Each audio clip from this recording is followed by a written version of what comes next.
Last week on Trots TV, we brought you the story of Darren Elder and the damage that had been done to his property as a result of the Hunter Valley floods. We travel with Darren as he returned home for the first time since being evacuated and witnessed the utter devastation. There are a number of people in the Hunter Valley with a similar story who have a massive clean-up job ahead of them. We returned to the Hunter Valley this week. This time, we headed to Millers Forest to catch up with leading trainer Clayton Harmy.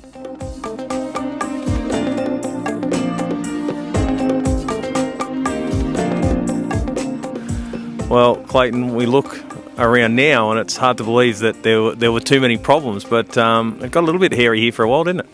Yeah, that's right, Greg. The water went down pretty quick. It all started obviously on the Tuesday, and we got a lot of rain. Our place didn't go under that much, just the drains and that around here filled up, and everything looked good. We went to bed Tuesday night and got up Wednesday morning, and again everything didn't look too bad. But I spoke to Brian, my owner, who sort of have our other property just about a K from here, and it's on the Hunter River. And he told me, he said, in a bit of trouble over there, he was underwater. So me and Ange whipped straight over there to try to attend to the horses there, and yeah, we couldn't get to them. There was way too much water to even try to get to the place, and their mares were sort of in knee-high water. We came back home, and then sort of lunchtime, after lunch on Wednesday afternoon, our place went from having no water to being underwater. So what's going through your mind at that stage? You'd only been here 12 months. Obviously you'd done your research and you knew what could happen here, but were you concerned? Yeah, that's right. We did do a lot of research, and we knew that the floods here, but it's a lovely place to live, and it's close to Newcastle and close to the freeway for Sydney racing. So it was that chance if it flooded, it flooded. So yeah, we didn't expect it to be that big. Yeah, it was sort of worrying, stressful, because one, I had to move a lot of horses. Two, I had lots of horses to look after. I had the breed mares over at the other property, which I knew they were stranded, and not knowing whether they were okay when our water went up or how much more water went up over there. And then I had the mares and foals here, trying to move them up on our house mound. Once they got up on here, they were safe. You know, we're way above the water level. And then I had a team of horses that were supposed to race, which were stabled at Cessnock, which I wasn't able to attend to. So yeah, it was pretty stressful and scary at the same time. So someone was obviously looking after the team over in Cessnock for you? Yeah, Cameron Davies, he helps me out a lot, so he was looking after the team and everything was going good, and Cameron's partner went into labour in the middle of the week, and obviously Cameron had to be there for the birth of his first child, so the horses end up missing another day or two's work, so that's why we end up deciding to have to scratch them all. What about the Cessnock track, just quickly on that? Looks as though there's been a little bit of, or a fair bit of work done there to make sure there's somewhere for you guys to work your horses. Yeah, I got back up there on Sunday and I was quite shocked of how much it washed away. Thanks to Harness Racing New South Wales for jumping straight on and getting it fixed up, not only for me and Cameron, but for all the other trainers around the area, because yeah, prior to the grader being there Tuesday, it was very difficult to try to train on. Now back here, okay, you're stranded in, you got no power, so what's happening? Tell us what's happening here at home. Yeah, no, nothing was happening much at all. You know, you couldn't do anything, you couldn't go anywhere. I think that made it even worse because I was just stranded here and not knowing. The phones weren't working. I couldn't get in contact with Cameron. Every time I tried to ring him, there was just no service. So I didn't know what was happening at Cessnock. I was talking to Brian sort of every now and again and trying to see if he could move the horses or if there's any hope or if the water was getting higher. It was no good over there. Brian wasn't able to do it. The horses didn't want to move. And yeah, it was just a case of just sit here and wait. Yeah, and that was about it. Now, your neighbours, the Burkes in the blue house just over in the back shot, they decided you were able to get out and get some supplies for everyone?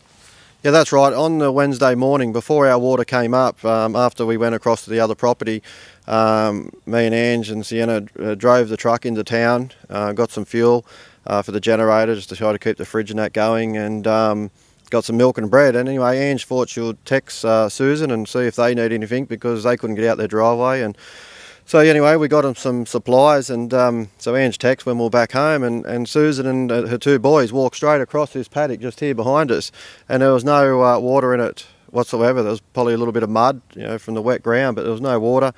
Ange and Susan were chatting away, and the kids were playing with Sienna, and yeah, within an hour or two, they were stranded here with us for 2 days.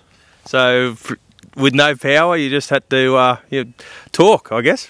Yeah, that's right. Yeah, they'll talk. We ended up putting the generator on and was able to put the TV on just to help the kids, but there was a lot of card games, and yeah, there wasn't much really you could do at all. Sit on the veranda and just look at our water view. It's the first time that I've been here to see your setup, and it is quite impressive, even with the damage that's been done.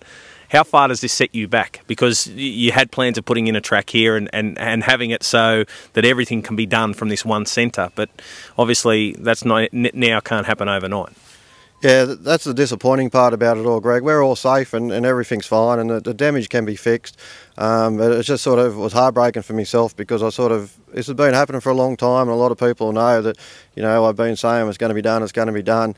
The stables finally went in about 2 weeks ago, and they were a big setback because they had to come from America and they had troubles getting here with the ship. The tanks went in, the trees went in, the road went in. Everything we had to have done for the council was all done. The council was due to come here last week, but obviously they couldn't because of the flood. And if no flood, the council hopefully would have approved of it, and the track was going to be started this week, just gone. Which then probably, everything going good. It did need more work here, but I was hoping to be in here by the end of May. Now, as you see with the damage and then 2 big tanks which have shifted and broke, they've got to try to get a big crane in just to be able to move them, which they think that could be a long period of time until the ground gets hard enough. So yeah, everything's back. I'm hoping 3 months, but the bloke who looked at it for the crane said it could be up to 6 months if we have a wet winter. So that means it'll be back to Cessnock and to get your horses worked? That's right, Greg, yeah. It's a lot of travelling, but horses go fine from Cessnock. The track's, when the track's right, it's good to train on, and yeah, it's just a lot of travelling that I do just from home to the stables every day, and then from the stables to even to Newcastle. It's a fair track from Cessnock compared to what it would be from here. And then having everything here would have been just so much easier, because we've got the 2 properties within a K of each other, and be able to put the horses out in paddocks all the time would be would help them a lot as well. But anyway, I've been waiting for years for this now, and as you can see, it's been getting done properly. So I suppose what's another 6 months? And you had to scratch your horses on Sunday. You had some horses in on Len Smith Mile Day. How special is it going to be when you get that first winner back after everything you've been through? Yeah, no, it'll be good. So, especially with either one of them two. They're racing at Menangle this Friday. Yeah, it'd be good, because there was a bit of disappointment. Eastern Hill owns Black Belt, and Eastern Hill owns half of Nuclear Reality, but the other half of Nuclear Reality is owned by a great bunch of people, and they just love the racing. So it was a bit disappointing. They all had a day off work, a couple of them work weekend work, so they had the day off to get to Menangle. So yeah, it was sort of a hard thing having to call them and say, yeah, your horse is not going to be racing. So yeah, hopefully one of them could win. That'd be great. Well, very resilient bunch of people, harness racing people, and the way that you guys have handled, I've been to a few places now, and the way you guys have handled it has been unbelievable. Mate, keep doing everything you're doing, and we wish you all the best of luck. No worries. Thank you, Greg.